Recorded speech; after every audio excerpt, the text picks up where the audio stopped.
যদি আপনারা না পারেন আমাকে দায়িত্ব দেন, আমাদেরকে বলেন যে ভাই বা ছোট ভাই, তোমাকে আমি 1 বছর সময় দিলাম, শিক্ষার বিষয়গুলো গোছায় দাও। বিনা পারিশ্রমিকে ইনশাল্লাহ করে দেব, কোনো সমস্যা নেই। 1 টাকাও দিতে হবে না, জাস্ট একটা চেয়ার টেবিল দেন, 100 জন আলেম দেন, 100 জন বুদ্ধিজীবী দেন, গড়ে দিব ইনশাল্লাহ। প্লে গ্রুপ থেকে মাস্টার্স পর্যন্ত আমাদের ছেলেমেয়েরা এমন শিক্ষায় শিক্ষিত হবে যেটাকে শরীফের গল্প শেখাবে না ইনশাল্লাহ। বরং আমার ছেলে পাইলটও হবে, বিমানও চালাবে, আমার ছেলে ইনশাল্লাহ হাফেজে করানো হবে ইনশাল্লাহ। আমার মেয়ে ডক্টরও হবে ইনশাল্লাহ, আমার মেয়ে আয়েশা রাদিয়াল্লাহু আনহার মতো মুহাদ্দিসও হবে ইনশাল্লাহ। আমাদের এক ভাই, সে রাজনীতিবিদও হবে ইনশাল্লাহ, জুমার খুতবাও দিতে পারবে ইনশাল্লাহ।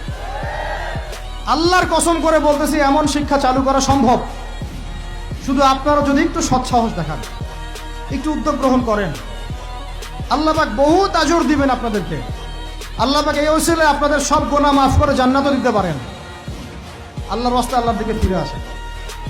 আমি আপনাদের সবচেয়ে শ্রেষ্ঠ বন্ধু।